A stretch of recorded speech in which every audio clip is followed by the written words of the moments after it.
अल्लाह अन्हु से रिवायत है कि रसूलुल्लाह सल्लल्लाहु अलैहि वसल्लम ने बयान फरमाया कि आखिरत में जब अहले दोज़ख को, दोज़ख वालों को एक सफ़ में खड़ा कर दिया जाएगा, यानी उनकी बदआमालियों और गुनाहों की वजह से, तो उनके पास से एक जन्नती शख्स का गुज़र होगा। एक जन्नती शख्स उनके पास से गुज़रेगा, तो ये अहले दोज़ख वाले जो है, इस सफ़ में से एक शख्स उस जन्नती से कहेगा, क्या आप मुझे नहीं जानते?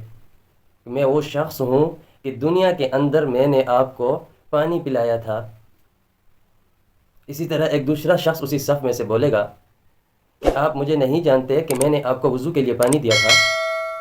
तो फरमाया कि ये जन्नती शख्स जो है, इन दोनों की अल्लाह तबारक व तआला से सिफारिश कराएंगे और अल्लाह तबारक व तआला उनको जन्नत में दाखिल कर देंगे। इससे मालूम हुआ कि दुनिया के अंदर सालिहीन से